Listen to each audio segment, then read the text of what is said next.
Hi everyone, welcome to a new week.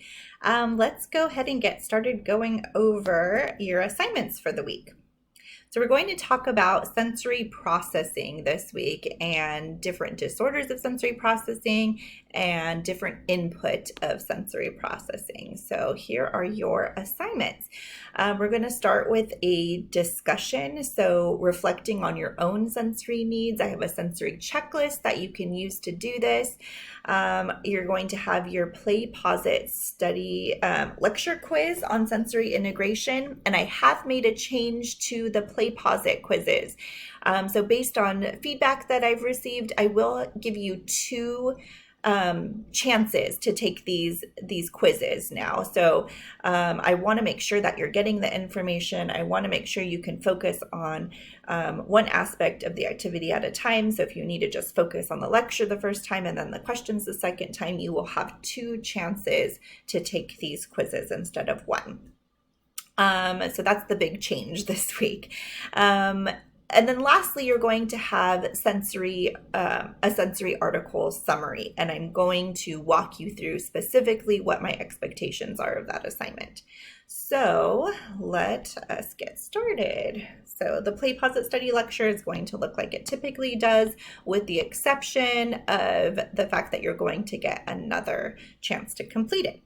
But let's look at your discussion first. So what I'd like you to do is use this sensory checklist that you find right here and think about what your sensory needs look like. What I'd like you to do before that is watch this child explain his sensory needs and his sensory processing disorder. It's really wonderful to see a child have such an understanding of his own needs and how his body takes in information. So when you're watching this, even though this child also has autism and sensory processing disorder, I want to really emphasize that not all children with sensory processing disorder also have a diagnosis of autism.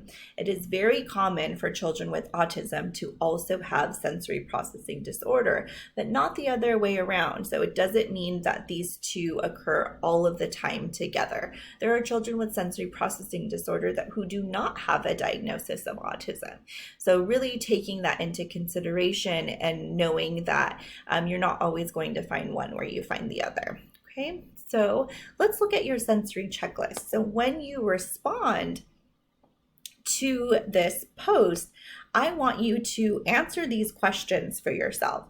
So in the area of touch, I want you to look at the first question, being touched on some body parts, hugs and cuddles.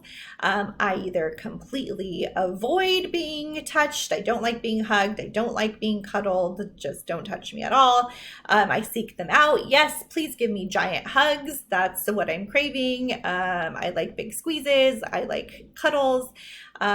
Mixed, sometimes I completely avoid them, but other times I seek them out. Maybe it depends on the person.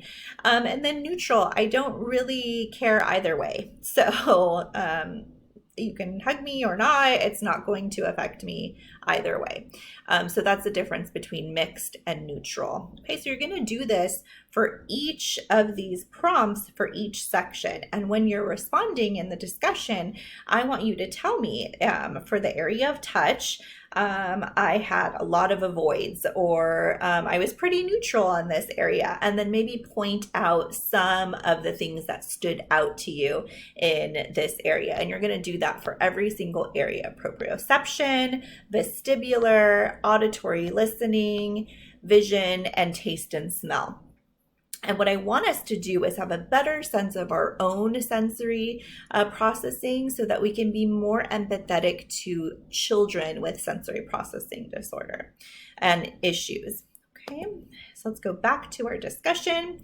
And once you respond with your own sensory needs, I want you to also respond to two of your peers and discuss their reflection on their sensory checklist. Could you relate to some of their sensory needs or aversions? Could you, had you never heard of that before? So I want you to respond in between 75 to 100 words by Sunday. So again, your initial post is going to be due by Friday. Your responses will be due by Sunday. So that's your discussion this week. Let's go back, look at your sensory article assignment. Okay. Here you go. Okay, so there are 3 sensory articles that you're going to be reading. For all 3 of them total, you're going to write a summary of 1 to 1, so just one paper, 1.5 to 3 page paper. So you don't have to do a separate write-up for each article. It's just one submission, and your submission is going to be between 1.5 pages to 3 pages.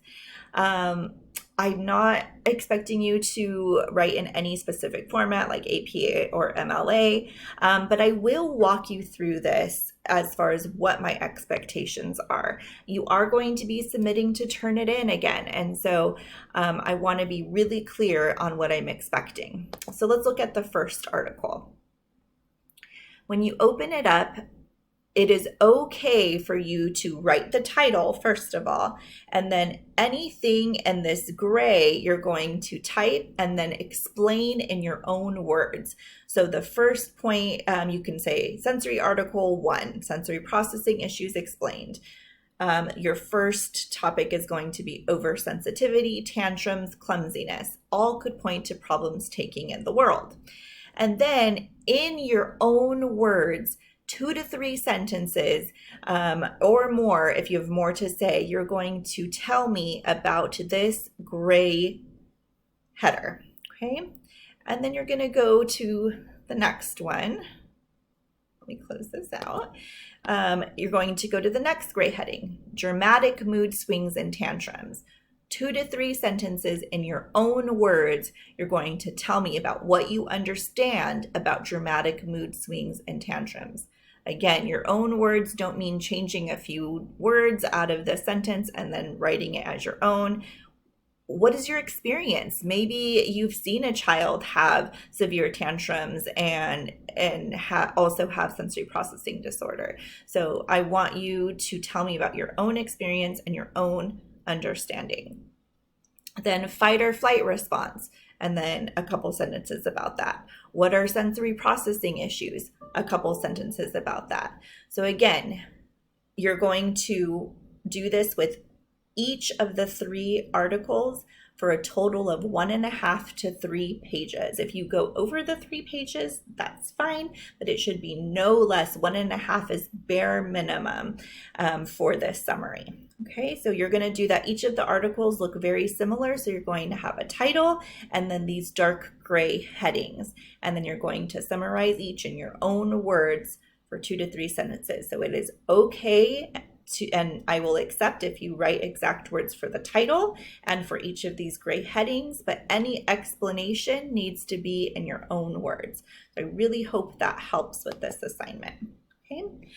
And again, feel free to use your own experiences to support your explanations and represent your understanding. Okay, so those are your assignments this week, and then your Play Pause It lecture quiz. I hope you enjoy this week as much as I do. Really enjoy talking about sensory integration. So if you have any questions, please feel free to reach out. Have a great week.